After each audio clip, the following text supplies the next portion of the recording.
Hello, everyone, and welcome to the Gospel Tech Podcast. My name is Nathan Sutherland, and today we are going to be talking about how do we make a tech policy. We're actually going to call it a family tech framework. Gospel Tech is a ministry of a branch of Flint and Iron, a nonprofit Anna and I started a couple years ago, focused on sparking positive purpose in youth.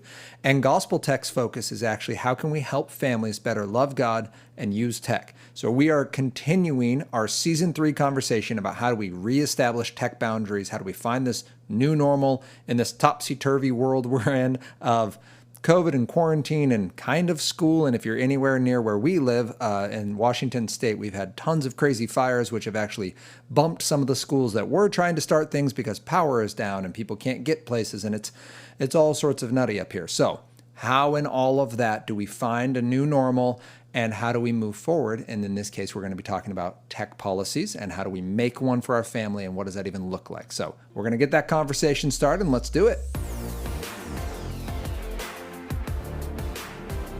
Welcome to the Gospel Tech Podcast, a resource for parents who are feeling outpaced and overwhelmed as they raise children in a tech world. As an educator, parent, and tech user, I want to equip parents with the tools, resources, and confidence they need to raise kids who love God and use tech.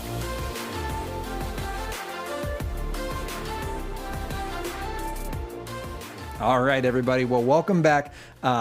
Before we jump into the kind of the meat of this, I do want to just say thank you to everyone who has been listening, who has told your friends to listen, who's been a part of this process of us making Gospel Tech and this podcast available to other families. So thank you to everyone who has rated, who has reviewed, who listens, who's shared it on social media, who's brought it up in a conversation. It's been so encouraging to hear messages from you guys, to hear questions and how we can be of a resource to you, and also to just get feedback on what are we doing well, what can we continue to improve. We are going to try to continue to bring Anna back in on this podcast, so that feedback has been heard. We are currently pegged at the amount we can do that, especially with homeschool kicking up and us trying to balance it. So thank you to everyone who's doing that. If you have not yet, if you're a regular listener to this podcast, you have not rated or reviewed yet, please do so. There's actually, if you go to Instagram or Facebook, there's actually a post about how to do that. But basically, you scroll all the way to the bottom of the podcast page and you can click write a review. You can rate it out of 5 stars, and that'd be super huge for us. At the time of you listening to this podcast, we are just days away from releasing, this is kind of the big reveal, we are releasing the Gospel Tech online workshop. What that means is we have this 2-part workshop where we basically are going to walk through the basics of what you have to understand for a gospel conversation around technology, starting with what is the gospel, followed shortly by what is technology, and then walking through the steps of what does that look like, parents, to have this kind of base foundation in the conversation. And then the second part is how do we make a family tech framework? Now that's today's podcast conversation too. I'm going to give you kind of the 10,000 foot view in this conversation because we spent the last year actually making this workshop available and really concise. So I hope it's awesome for you. It's coming out the 21st. You'll see a link in the show notes to this podcast. You can find it on social media, either Facebook. It's going to be at Sparking Purpose, or on Instagram at Flint and Iron, and we can get you more information on that. But we are very excited to make that available to people. We are also working with churches where we're running live or even Zoom workshops, and then churches are purchasing bundles of those licenses and then releasing those to their church families so that they can be run in small groups or in single families. So with that being said, we're super excited about that. That has been a huge work of love for us, and only possible because amazing people like yourselves make it possible. So thank you guys for that. So in continuing that conversation, why do we need a tech policy is really the first piece. So why do we need this family tech framework? And there's really 3 reasons. One, it helps us recognize that this tech world that our kids are growing up in is not the same tech world that we were raised in. And so this idea of being a tech nomad versus a tech native, as tech nomads, we grew up in a world that probably didn't have high-speed internet and didn't have wireless technology to the extent that it is today. We had corded phones and we had cable television, and we use smart technologies and current technologies, but they're not natural for us, whereas our children are growing up and they probably touched an iPad or a touch screen before the age of 2. And if they're like my 17-month-old, right, they see Papa Greg's smartwatch and they know how to tap it and swipe through it. And right, she just knows that that thing will respond to her touch, and she knows how to zoom in on photos. And she's 17 months. She doesn't speaking yet, but she's got this down, right? That is a tech native. It's like swimming for a fish. It's just natural. It's all they know. And when you try to talk about unhealthy tech, it often feels to them like an attack on who they are, because it's just their world. This is how we do it. So you remove the tech, you remove everything that tech represents: friendships, meaning, purpose, potential, opportunities, right? You're removing all that stuff. And that is just something we have to know. The second thing we need to know about a tech policy is because it then puts us on the same team. So first, we understand the context. The second thing it helps us do is be with our kids, not against them. And the third thing it helps us do is to parent them. We get to model through this framework for our family what that healthy tech looks like, the goods and the bads. We don't need to be perfect for our children. That's Jesus's job.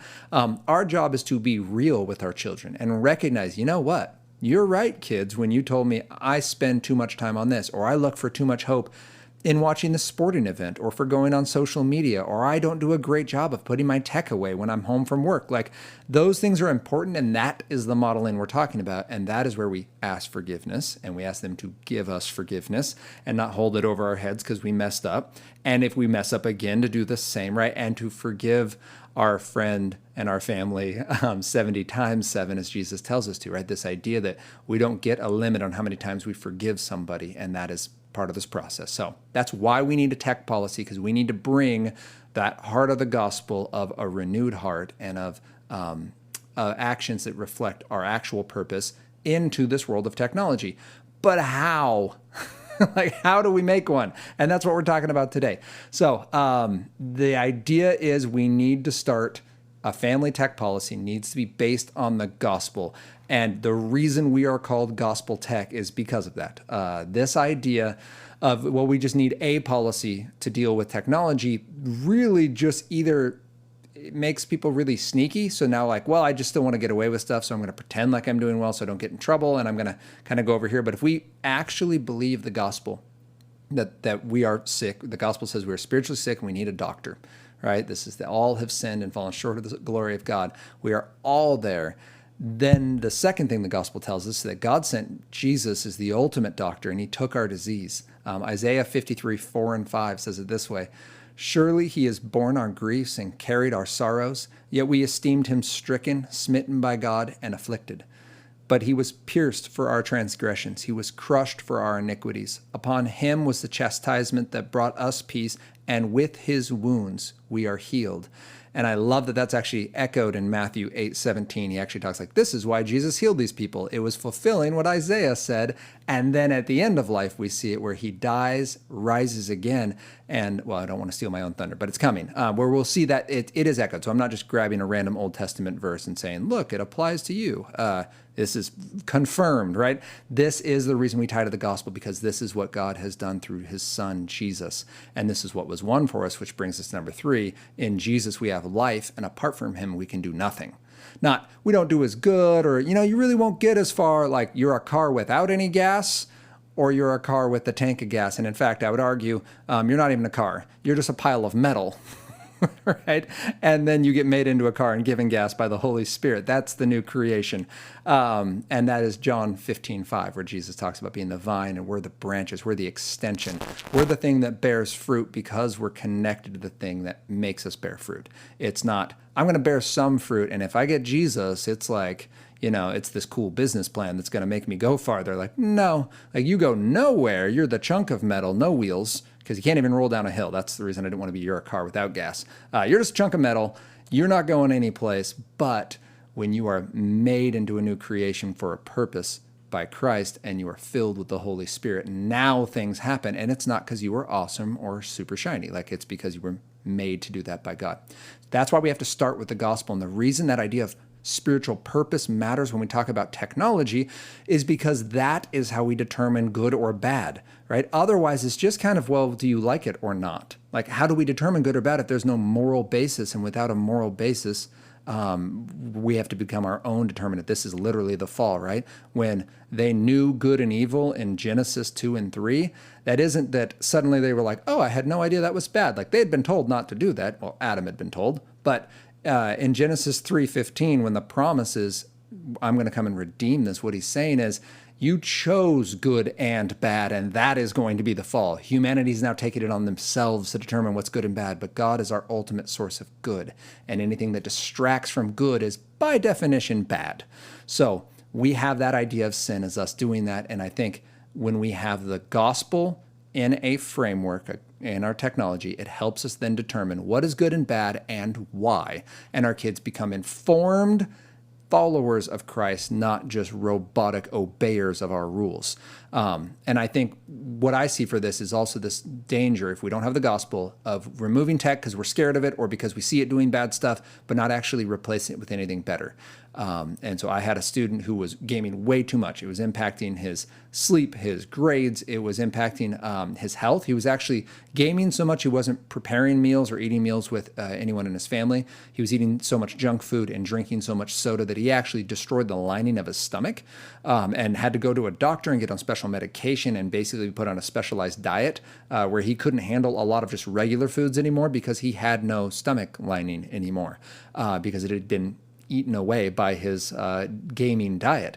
Now, did gaming need to go away for that young man? Yes. But if you just rip the gaming away from a kid and don't give anything healthy to replace it, like there's a lot of other bad options. Like gaming wasn't his problem. He had a lot of toxic, terrible things happen in his life and he needs help in those areas.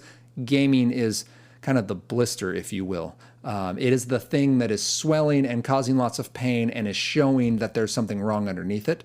But you got to get rid of the thing that's causing the rub. So I think that's where the gospel comes in, is we now have it. We don't just want good kids. We want kids who are fully alive, who know their purpose, and who have joy in Christ and are being made to look more like Jesus every day. So the first thing we got to do in a family tech policy is start with the gospel.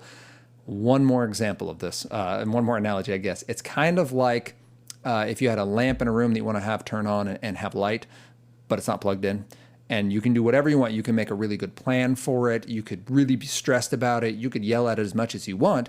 You could turn the little knob and be like, this should work. But if you don't plug it into the source, it won't produce light. And our children and our own hearts will not produce fruit unless we are connected to Christ through the gospel. Right? That the gospel is the good news that God saves sinners, that Jesus has done everything we need to be reconnected to our purpose in God, and that we are then called for good works in this life that we are to be doing, and that changes some of how we use our tech. Yeah, we're going to use tech to do some of that. Right now, you're listening to a podcast that is a direct extension of God's work in my heart because I was asked to give up some other tech that I really like, right? When I gave up gaming 9 years ago, it's not because games are bad, it's because my heart wanted them too much, and I could not just want them a little bit.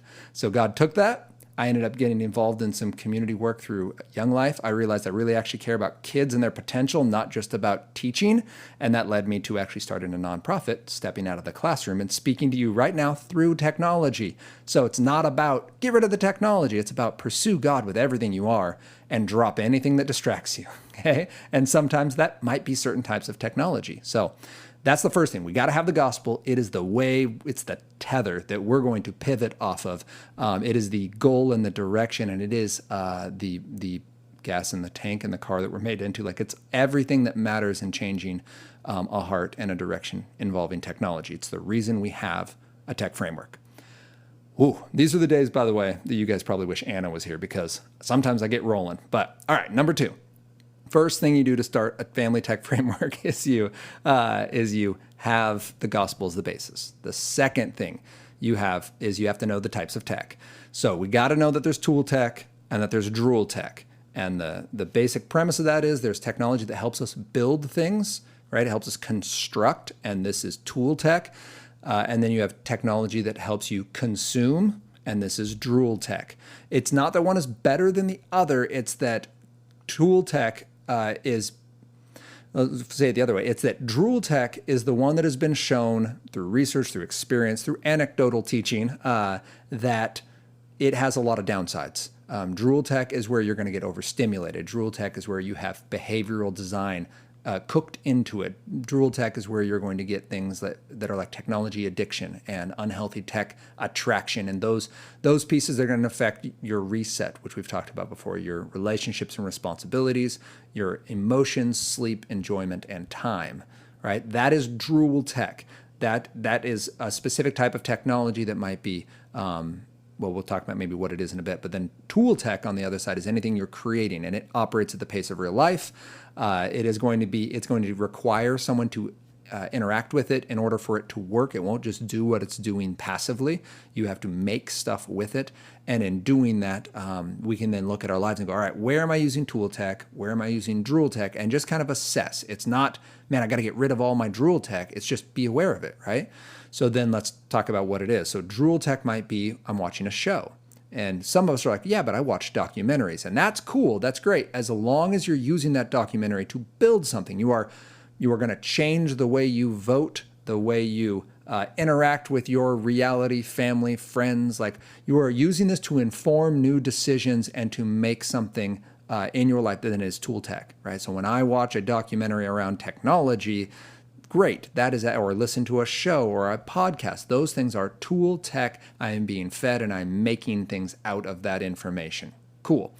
If I'm just watching it so that I can say at the water cooler, like, hey, did you guys know, and drop fun facts on people, right? That's drool tech. So when Ann and I watched the Michael Jordan special, that's great. It was very entertaining. It was definitely drool tech. It has not informed anything about the way I live my life, but it was really cool and neat. And that was fine, right? It's not bad. It just is what it is, and we need to recognize it as such. It was a form of entertainment. It was just a show in the form of a documentary, and that was fun. So we have tool and drool tech. We then look at those two because the average teenager is spending 8+ hours a day, according to a 2019 Common Sense Media Research poll that said 8+ hours a day just on drool tech.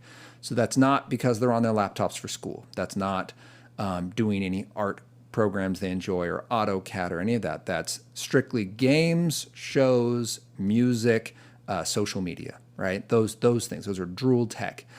And 8+ hours is a lot of time because the research we're seeing is saying, man, starting at 2 hours, the risk of depression goes up. And at 5 hours, it goes up as high as 69, 70%. Okay. That's the risk of feeling depressed, experiencing depression with increased drool tech. And we have some ideas on that. Some of it's the stimulation, some of it is comparison, some of it is isolation, right? There's reasons for that. But the idea is, no research is saying the more time you spend on drool tech, the better off you feel. Like, it's just not, and that doesn't match any of our experience either. We feel good as long as we're on it, and we find we want more of it. Kind of like Doritos, right? You eat a ton of them, they're really good until you stop eating them, and you're like, I need more Doritos to make this taste go away in my mouth. So there's two types of tech, tool and drool. And then the third thing when we're making a family tech framework is we need some ground rules. So here's how this works. When you make ground rules, the very first ground rule you've got to have is the ground rule that all rules apply to all people, right? That this is not just parents making rules to control their kids. This is rules for the family. And when we raise our children up, when we Proverbs 22:6 them, raise them up in the way they should go, that means we are going to model this. So parents, you're going to receive some feedback on how your tech is doing. And you're going to give feedback because it applies to everyone. Second ground rule is how we're going to know when someone's unhealthy. I've mentioned the reset is a tool that we've made here at Gospel Tech, and it is a wonderful way to basically look at life and go, all right, does it help? Does this technology distract me from the good that God has given me, right? My relationships and responsibilities. So my family, my friends, the things I've committed to, we're supposed to let our yes be yes and our no be no, and we're not supposed to waffle back and forth. So am I committed to these, or is this getting in the way? Does it impact my enjoyment? Does it impact my sleep, my emotions, or my time? When I answer those, then I'll go, okay, well, so now we know how we know if it's good or not. What do we do when it is unhealthy, right? What are we going to intervene with? Now, that's a huge conversation that could make this a lot longer. I'm trying to make this as concise as possible, so I'll say this. In the show notes, you will see a link to the online workshop, and we actually deal with this in great length there. We have a workbook that actually helps your family talk through, that has prompts for that, that will actually help you have the conversation, but you are still the one having it. I'm not just going to tell you how to run your life and what's right and wrong. I'm actually going to point you back to the gospel and then encourage parents and kids to join together and have this conversation. If your kids are super young, by the way, and you have kids like under the age of 6, they probably can't have the conversation. So families can have the conversation with older kids, and then parents, you can lovingly lay out rules and just say, there are expectations here. There are reasons for these expectations, and it's because we love you. And then kind of build on that as you see fit with your own children. So kind of a side note there. But have a plan for what to do when the technology goes awry. And finally, there needs to be set this expectation that people are going to self-monitor, right? So this is not an autocracy. We're not setting up a family framework. The reason I haven't called it something like a tech contract is because contract has this idea of, well, I made all the rules. You sign on the dotted line if you want to get anything out of this, right? And if not, you can take it or leave it. And I understand that heart, and I know that parents know really well what is good and not great for their kids. The problem is buy-in, and buy-in matters. So in teaching, we would always, first days of school, do this thing that I always find terribly painful, but it was establishing class norms. And class norms was kind of this idea that I would ask kids, all right, what does kindness look like? What does kindness feel like? Right? And what is it? What do you expect? Oh, look like, feel like, and then I'd say, what do you expect your classmates to treat each other like? What do you expect your classmates to treat you like? And how do you expect your teacher to treat you? Right? And we would then have that conversation. And as we would go through this, they would write down their ideas of like, well, this is what it looks like. We'd make this big board, and we would end up compiling it. So each class period would sign their name on this piece of paper of like, yeah, like, I agree. And there's lots of different ways to do it with sticky notes, but basically you take the top answers to get the most votes, you put them on a single paper, people sign off on it. And while that sounds, I don't know, almost like a ritual of just like, feels like people are just covering their behinds, and you're like, well, we just want to say we did it. It actually is super useful, especially with that teenage age group, because they see their name on the paper. They had their chance for buy-in and to add and to remove, and very few of them would ever say, I want people to be unkind to me. Like that's not even like the sassy, sarcastic ones would generally not say that. For the most part, they want to feel valued. They want to feel like they have a voice. They want to feel like they're a part of the process and that their teenage opinion matters. So that is what we would do. And if we ever had a behavioral issue or someone really acting up, and I had to have a one-on-one conversation pointing back to that and be like, hey, listen, like, this is what the class stands for. Like, this is what we are doing here. And everyone in this room showed up because they agree with it. If you don't agree with that, we need to talk about it, right? Like, let's figure out where the sticking point is. And they might say, well, I think that's not fair, or I wasn't really being heard. Like, I agree with that, but I don't think that's actually what's happening. And that was really, really valuable, because now it's not me against the kid, right? Now it's, hey, our classroom's going in a direction and we want you here. We want you here. You're not a problem we're getting rid of. You're a person we want, and your behavior is a problem. Like, we can't have that behavior in this classroom because we agreed to this thing over here. That's what this family tech framework can do for you. Self-monitor. I'm not here to run your life. And when things go awry, I'm here to be an amazing resource for you. And I will act in love out of the hope that's in the gospel, because I know that you were made for more than just pursuing pleasures that are going to hurt you and that are going to distract you, and that anything that pushes you away from your purpose in Christ is not going to be a good thing. So that is a wonderful way to kind of have those ground rules set. So that's the third thing. So we make a family tech framework with this idea that we're all going to be on the same team. We start with the gospel. We have 2 types of tech, Tool and Drool, and we make some basic ground rules so the whole family understands kind of, here's our buy-in. We made our family norms, if you will, around tech. And then you got to do the deep dive. You have to set some specific expectations so that this thing has, I don't know if it has some teeth is the right way to say it, but that it has a reason for existing, right? Like, if I'm making a tech framework so that we can have family general conversation about technology on common ground, we need to really tackle 5 areas. We need to talk about time, the place, content, priorities, and safety. So when we talk about our tech time, we're talking about how much time in a day is okay for tech.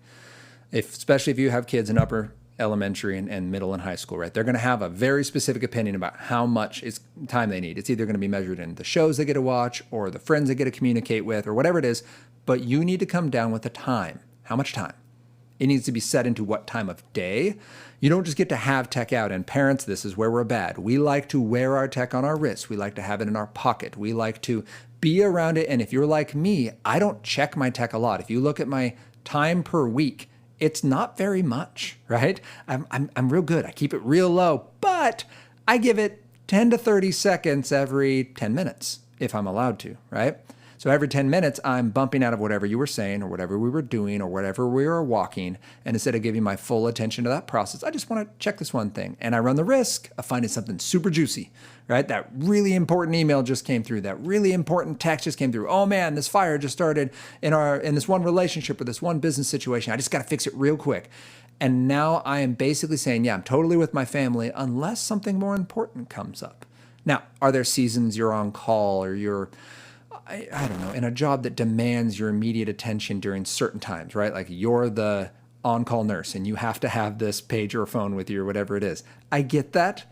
I'm not talking about that. I'm talking about willfully opting out of my family to check on things that really are trivial and that I would have gotten to anyway the next workday. But instead, I'm trying to deal with now when I'm supposed to be at dinner or playing ball or focusing with my family or whatever it is. So time, how much time and when. If it is not tech time, the tech should be away. You also need to choose that. That'll be the tech place. So tech place, where is our tech going to be when we're not using it? We know when we're going to use it and we know how long we're going to use it, right? So let's return to time real quick. What I mean by that is you should have a tech window in your day. Sure, you can absolutely check with your friends on social media and whatever. You can even do that tonight, but we're going to do it between 5 and 7, right? Or 6:30 and 7:30. Like we're going to have a window. You can text your friends, play your game, watch your show in this window as long as your relationships and responsibilities and right, all the things are done. You can do that. That's great. And then it goes away again, right? And we're not going to have it after this hour. And if you wake up early tomorrow, you don't get it until this hour in the morning. So we set those time parameters. Then we go to place. Where can we use it and where is it going to be when we're not using it? So we need public spaces for our technology. There's absolutely no reason to have smartphones, video games, shows in private rooms. That is not beneficial. It is not helpful. It is not safe. There's no research saying that there is an upside to that. There's a lot saying that there's a lot of things that can go sideways on that. So we need a public space to be able to use our technology. We need a place to put it when it's not time to use it. And we need some best practices so we're not distracted. Like, what are we going to do when we go to school, but we're taking our phone because we want to make sure we have communication and stay connected and we want to have a camera? Like, I get all that.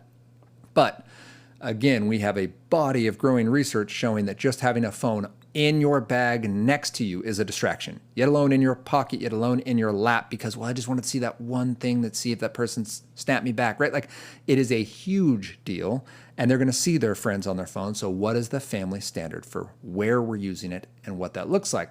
The third thing is content. So we did time, place, content. Basically, what's okay to engage, to listen, to watch, to play, right? We talk about 1 Corinthians 10:23. Some things might be fine for some people, but they're not, or they might even be fine for us, but they're not constructive. They're not beneficial, right? They're okay. They're not a sin, but is it helping us become more of who God has called us to be, or is it distracting us? And that reset can be a helpful way to do that. We have that Philippians 4:8, right? We want to pick whatever is good, whatever is pure, whatever is just, right? We want to make sure that we are choosing really the most helpful options and the things that are going to be the most beneficial, not just things that aren't bad, if that makes sense. So, and when I threw in just there, I feel terrible about that. It's actually true, noble, right, pure, lovely, admirable, excellent, and praiseworthy. I am sorry about that. just came out of my mouth. It must have been noble I was thinking of. I don't know. But Philippians 4:8 is amazing as a standard because it's not a suggestion. That is what we are to set our minds on.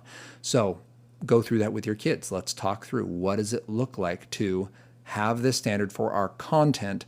And what if I love something that may not be there, right? Like what if my kid is super into music and they love rock and roll and they want to listen to, I don't know, any good rock and roll band? Like there's going to be lyrics in there that aren't helpful or encouraging. So what do we do? Where's our line? How do you help your kids navigate that?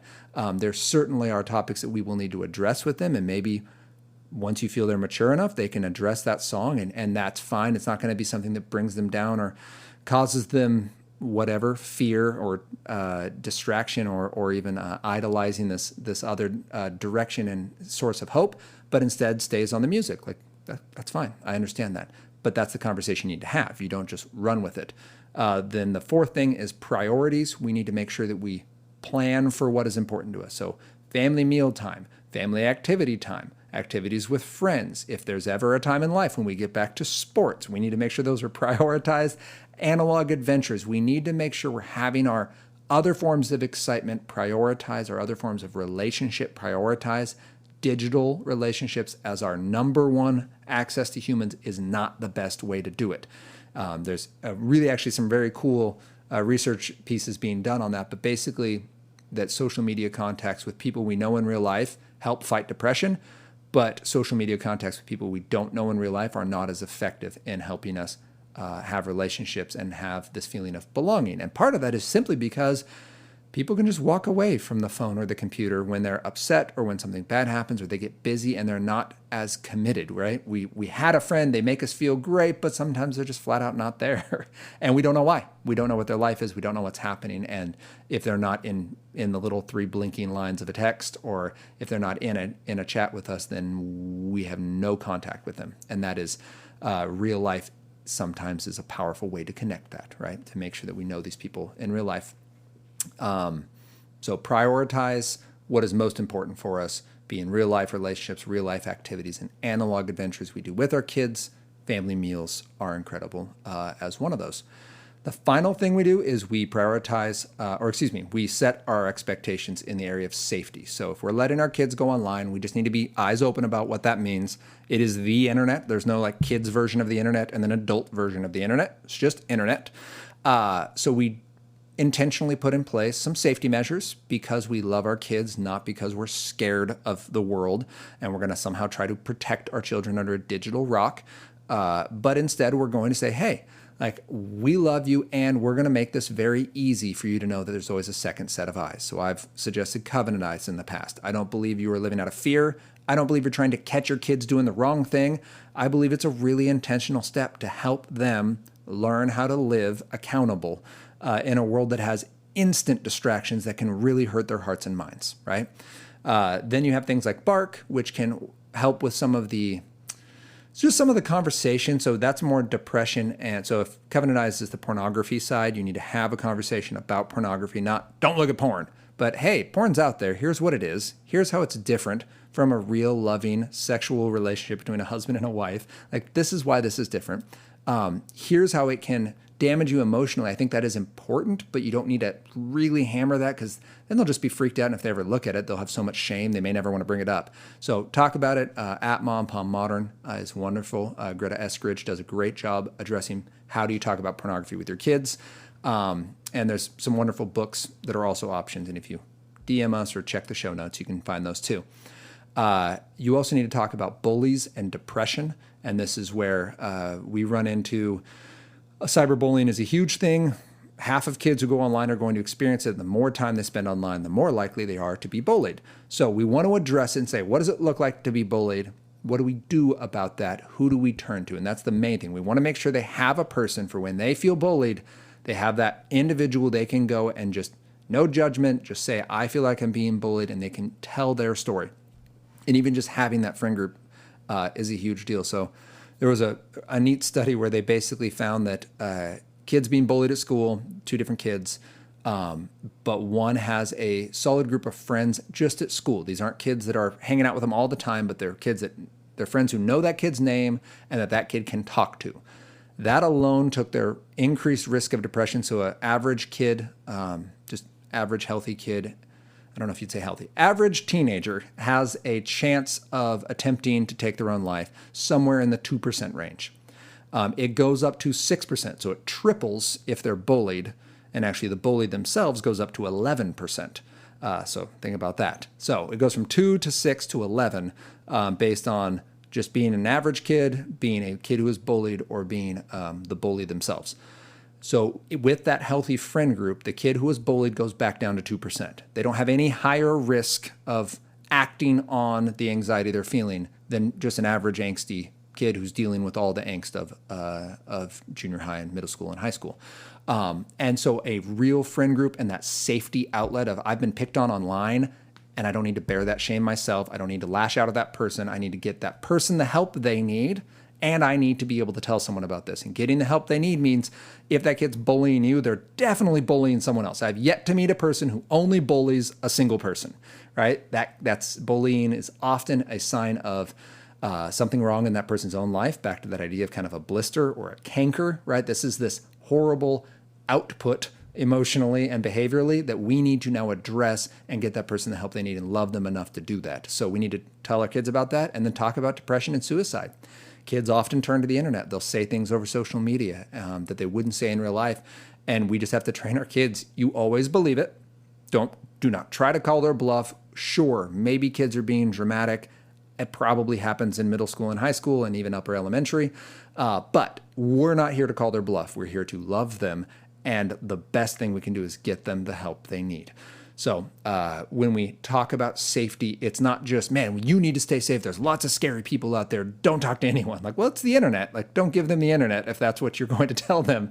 But if we are sending them online, we got to talk about hard things like bullies, depression, suicide, pornography. You should talk about predators. They are real. That is a thing. And it's an odd world out there. So we need to let them know, who do you talk to, right? You should only be talking to people you know in real life, unless it's sometimes you let them play video games with live people. I know there's nuance to that, but you need to have those conversations. If in that you want more, that Gospel Tech online workshop is an amazing resource for that, where we dig into some of the other options. But at this point, right, we have gone through what it would take to make a family tech framework.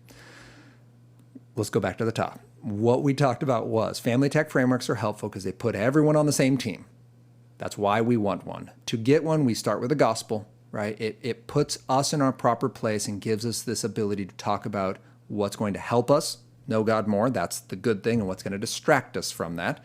And then using that, we can then dive into, all right, what do we mean by tech? What's tool tech? What's Drool tech? So of those two, what is helping us know God more and what is distracting us from it? And then some ground rules. We need to know that everyone's on the same team, everyone's on the same page. Everyone needs God, so mom and dad follow these rules too, because these are rules that are going to help us, not hurt us.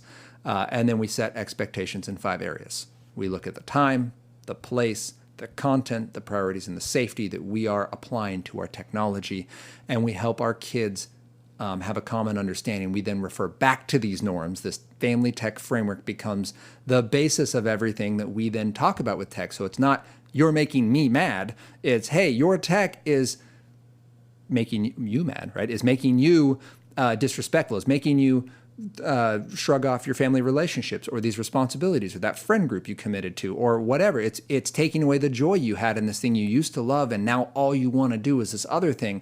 And that concerns us because we love you so much and we have this great hope for you, and we believe that this is a distraction, it's a detriment, not a benefit for you. And that becomes a conversation. And as you can hear, like, kids are way more receptive to, we love you and we want you to get way more than what you're currently getting. Works way better than, hey, you're making me angry, stop doing that. They both might be from the same action, but the way we go about it is the way that God goes about it for us, right? He says, I love you. Come take my burden is light. Come take this yoke that I've got for you, because I'm going to take all those burdens you're carrying of trying to make yourself meaningful. It won't work. You can't bear the weight of my glory. Come to me and I'll take the glory, because God is good and deserves it, and anything that distracts from God is therefore bad. So quit being bad, and I will give you everything you need for life and holiness, right? And the work that I've called you to. So that's where we're at. That's a family tech framework. Again, the workshop link is in the bottom of this podcast in the show notes.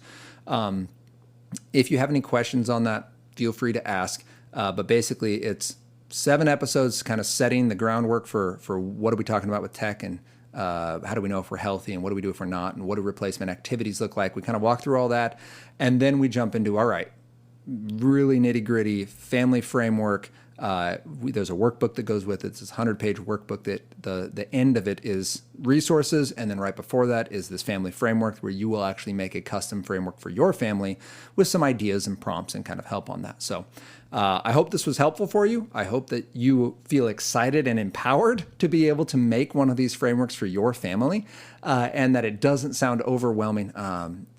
That's just our prayer is really that these resources are going to be empowering you and to be able to make you feel like, man, I can have this conversation with my own kids. Nathan doesn't have to come out and talk to them personally. Like, I can do this. And by the way, if you do feel like you need to talk to someone, we do tech coaching.